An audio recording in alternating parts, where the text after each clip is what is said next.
They split my neighbor's head with a cutlass. I didn't turn into a prayer point. I made it meditation. It was rubber band. He used to bind the phone. I managed to get money to take a bike, and for the second time commanded the spirit of death, and the guy sneezed, came back to life. He's still alive. I'm trying to go through the mystery of names, so that if out of all the possibilities of names that God could have given at this time, if he calls us his battle axe, it does not end as an appellation. You can put it on a shirt, I am God's battle axe. But it was not designed to end with as a means of identification. It must journey, like it just happened now when I said Joshua, into a means of separation. Names are tools of identification. They are tools of consecration. Are you with me? Names advertise authorization, and why we pray at naming ceremonies is to give spirit to a name.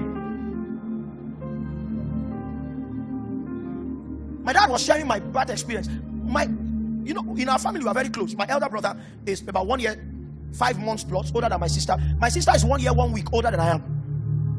So our family members extended had come for two. They came for naming 1980. They came for naming 1981, and 1982 they are back for naming, so they didn't come. So my parents on one side experienced loneliness. They were all by themselves. That time in Baptist Hospital, Bowen now, there were two. What's that thing they used to go? They used to go on break, right? So the doctors had their break at the time of the day. The cleaners, all of that, had their break at the time of the day. So it was only the hospital workers that came for my naming. So I had 2 naming ceremonies. Those ones came, they did their own, Earth went. Then the other big guys now came later, they did their own, they left. Because they were alone, there was a balance that they experienced in their isolation from extended family. And it was an advertisement of a God that fills the gaps of men. So they called him Oluwa Pelumi. They could have used the negativity. Are you with me?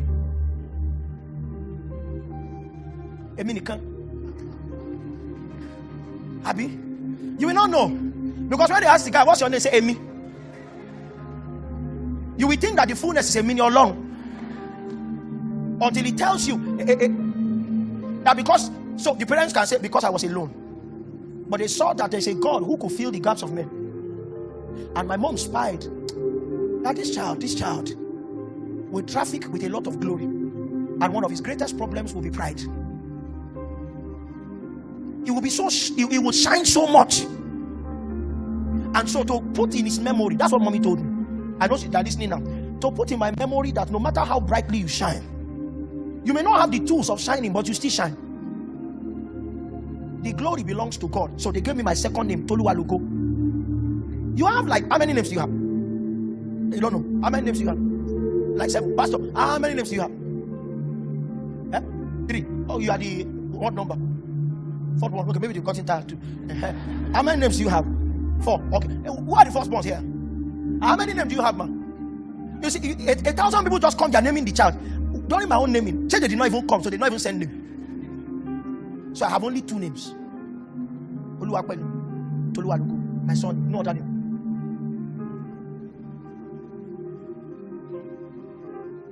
But I found out that because the names were drawn from the Spirit, I have presence. So that name is not just an appellation. It's just not just a consecration. It is a consciousness. If you isolate me, I will not feel lonely. So early, I learned how to animate my unseen company. For me, it's largely sound-based.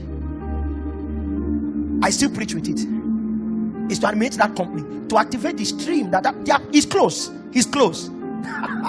I was walking down my house going to Olukoko some years ago. I shared the testimony. That time along that road, once you get to the back of Olukoko, they split my neighbor's head with a cutlass to collect a phone. That is phone, you know those hotline phones. It was rubber band. He used to bind the phone so that the battery will not fall out. They just saw light, so they split his head. The guy even died, but he came back. They had managed him in the hospital stitch. Then he began to bleed into the head. It was in the middle of the night, around 12:30. That his sister shouted at my window, "Pastor, Pastor!" And you know, if they call you pastor, may you be able to show up. They didn't know I was pastor in the church. They just used to hear prayer and singing. So I came out. and for the second time commanded the spirit of death, and the guy sneezed, came back to life. He's still alive. No, don't clap. It's not special. It's not special.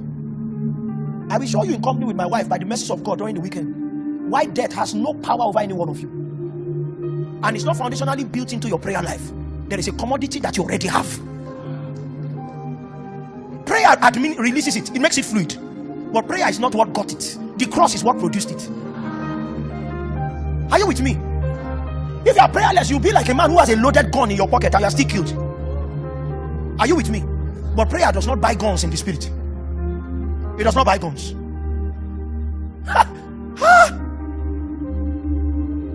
So I was coming from church. We were still doing church at Lesbora Hall that time. I managed to get money to take a bike to drop me at the teaching hospital. Then I began to walk home. I now remembered those guys. They will crouch in the bush, about 4 of them, because many people saw them. They had assailed a lot. And then I saw 4 lights, which was their modus operandi. They will shine their torch lights at you, and in your confusion, they will now rush at you. Shortly before I got there, the great one dropped a verse of scripture in my heart. But he had come unto Mount Zion, the city of the living God. So I didn't turn into a prayer point. I made it meditation.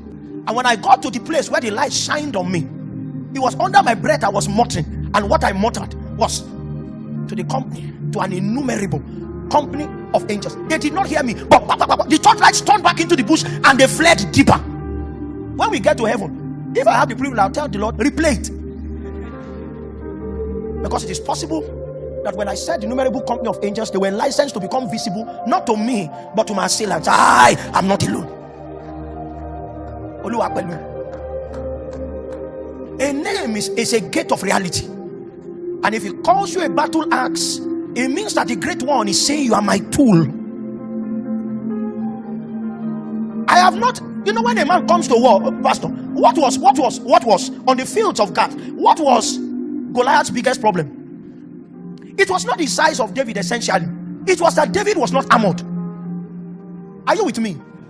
It was not bring your giant, it was bring your strongest man. And if you have watched Chinese films, the shortest man is not the weakest man. Are you with me?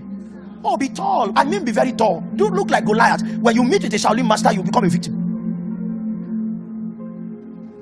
If you study scriptures, you will see how he was rated in the natural.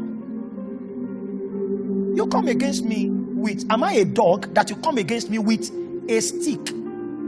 So he had evaluated his weapon within the context of the warfare. It means a warrior is not just known by size, he's known by the shape of his weapons. And I'm saying that God is saying, I am not complete in warfare without you. If I am a warrior, there is something I will fight with. And I have chosen that it is you that will advertise me as a perfect warrior, a fully clad warrior. So when you don't show up in the name, you are undoing God in the place of warfare. The man of war has tools. And I said on Sunday that his greatest tool is his made man. So when he says that you are his battle axe, it's not just about you, it's about him. It's about me. It's about him. A name is identification, right? A name is consecration. It means, John, you may have decided to do anything you want with your life, but when he said, thou art my battle axe, it means that your life has now been gifted purpose.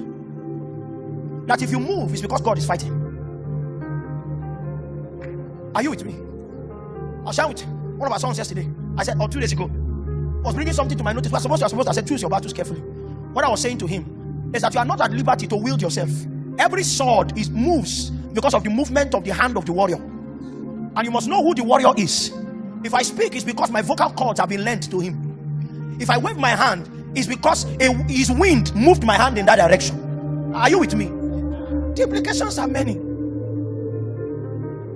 In case earth does not know what God's present revelational position is, but by that I mean, in case earth does not know the shape of God that is currently at play, what they need to look for is what he calls his people. If God had looked at you, Pastor Diola, and said, thou art my spoon, what is he doing? He's eating. He's eating. Thou art my drum, it means the great one wants to dance. But when it says thou art my battle axe, it means that a sound rang in heaven. We are at war. So to live out the reality of your name is to align with a counsel that is as deep at the heart of God. So names are also tools of alignment. So if I say Joshua come, only the Joshuas will come.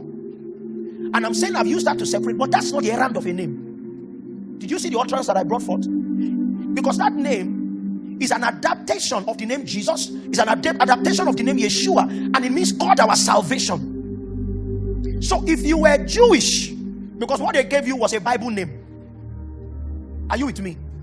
God will help us. If you were Jewish and you showed up in a community with the name Joshua, you had the salvific errand.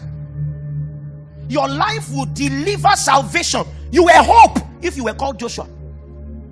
In the Old Testament, it was continuity, it was finishing, it was entrance, it was the distribution of inheritance. That's how Joshua was.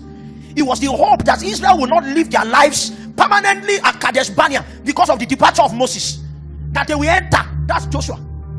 Are you with me? You need to go and find the books to find out why they called you Joshua. Me, I asked my dad when I clocked 18. I asked him, we're driving to Ilorin together. I said, the names that you gave to me, what did God tell you? Because there are children who were called Good Luck because their father bought a car during Good Luck's reign.